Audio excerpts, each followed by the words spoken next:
ভালো হয়ে আমরা খাই বিরিয়ানি, এদের হয়ে চুলকানি।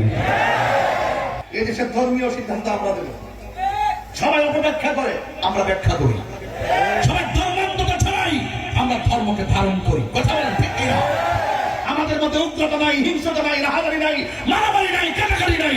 এই দেশে মুসলমান মসজিদে যাবে, হিন্দু মন্দিরে যাবে, বৌদ্ধ পেগোডায় যাবে, খ্রিস্টান গির্জায় যাবে, যার যার ধর্ম পালন করবে, কেউ কাউকে হস্তক্ষেপ করবে না। মুসলমানদের সক্রিয়তা বজায় রেখে তাদের ধর্ম পালন করবে, কিন্তু নিজের অস্তিত্বে জলাঞ্জলি দিয়ে যারা বিভিন্ন এজেন্ডা বাস্তবায়ন করে নিজের পকেটকে গরম করতে চায়, এরা মুনাফিক, মুনাফিক, মুনাফিক। আর বেঈমান যারা, তারা নবীর শান শুনলে অ্যালার্জি শুরু হয়ে যায়। কথা বলেন ঠিক কিনা?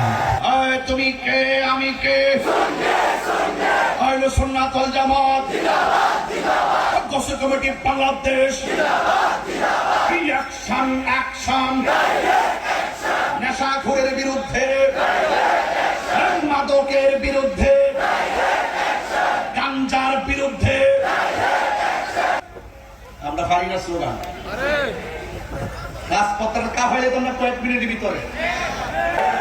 তাহিদের ভক্তটাকে দুর্বলতা মনে করলে ভুল হবে। কথা বলেন ঠিক কিনা বলেন? এই জন্য বলছিস ভালো হয়ে যাও মাসুদ। অসংখ্য গাউসিয়া কমিটির মানবিক যোদ্ধা আছে, তারা হকের কথা বলে, মানবতার কথা বলে, শান্তির কথা বলে, ঐক্যের কথা বলে, শান্তির কথা বলে। কথা বলেন ঠিক কিনা? এয়ারপোর্ট সাথে না বিমান একটু পরে পরে উঠতেছে, আল্লাহ জানে আমার মাইলস্টোনের উপরে এসে এসে পড়ে যায়। তবে এখানে করার দরকার নাই, যেখানে একটু ডাকনাম সাথে সিয়ানো যায়। কথাটা ঠিক কিনা? এটা তো নবীর প্রেমের বাগান। কথা বলে ঠিক কিনা? নবীকে কবরের ছবি না নবী? যারা বলে কবরে নবী আসার ক্ষমতা নাই, তাদের নসিবে কবরে নবী নাই। অনেকে বলে মিলাদুলের দলিল নেই, আর আমি বলছি তোদের নসিব নেই। কিশোরী ভাইয়েরা, স্কুল কলেজ ইউনিভার্সিটি ভাইয়েরা উঁচু কণ্ঠে বলে রসুল চাই কি চাই না, দরকার আসেনি না। আমরা তো শুননি তুমি কে আমি কে, তুমি কে আমি কে। একমাত্র শান্তি প্রিয় দল আহলে সুন্নাত ওয়াল জামাত। কি সত্য না মিথ্যা? আর রাজনীতি করে তারাও জানে যে এই দলের বালারে এটা শান্তি রে, এটা ঠিক আছে। ইন্ডিয়া তোদের কই আসছেন রে বাবা রে, আসলাম রে বাবা, মূল্য পাইছে রে বাবা, বাবা আসলাম রে বাবা। যদি আমরা যদি একটু সুযোগ সুবিধা যদি 53 বছর ধরে পাইতাম, তাহলে এই দেশে ঘরে ঘরে আল্লাহ বলির প্রেমিক পয়দা হইতো, আর দিলগুলা নরম হয়ে যেত, আর দেশটা শান্তির সার্বভৌম হয়ে যেত। 75% পরিজ্ঞাপনদেরকে বাদ দিয়ে রাষ্ট্রযন্ত্রের কোনো ধর্মীয় সিদ্ধান্ত হতে পারে না। কথা বলেন ঠিক কিনা? হকের পথে মরতে পারলে তো দাম আছে না নাই? নীরব না বিপ্লব, নীরব না বিপ্লব। সে বলতেছে হাসর মাঠে নবী সুপারিশ করব দূরের কথা, নবীর জান নিয়েই নাকি ঠেলা ঠেলি। আবার কি কয় জানেননি? কয় নবী নাকি হাসর মাঠে বলবে আমার নেকের পাল্লা বাড়ি হয় নাকি বদরের পাল্লা বাড়ি হয়।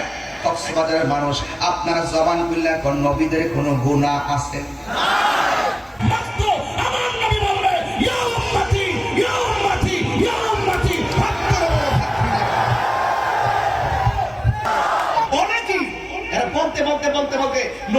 আমাদের কাতারে আবার সাহাবাদের সমালোচনা করে। সাহাবাদের সমালোচনা যারা করে এরা কখনো ইসলামী দল না।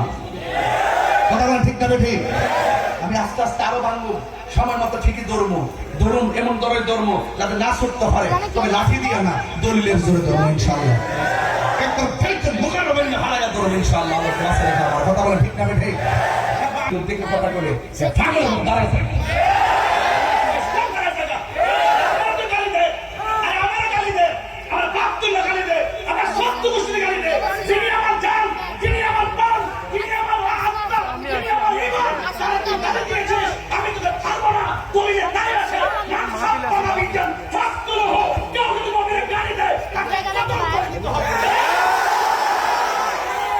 সব পাগল পাগল না, কিছু পাগল এমনও আছে যারা আল্লাহ নবীর প্রেমে দেওয়া।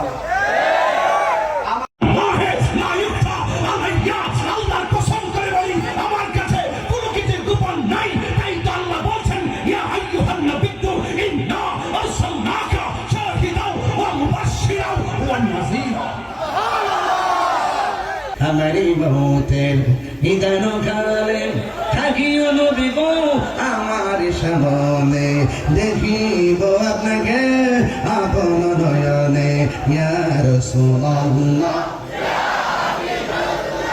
ইয়া রাসূলুল্লাহ। যে মাঠে এসে আল্লামা মুসলিম খান আবেদী হুজুর এই কক্সবাজার অ্যালবাম যে মাঠ থেকে করেছেন, সেই মাঠে যদি সেই স্মৃতিচারণ না করি হক আদায় হবে?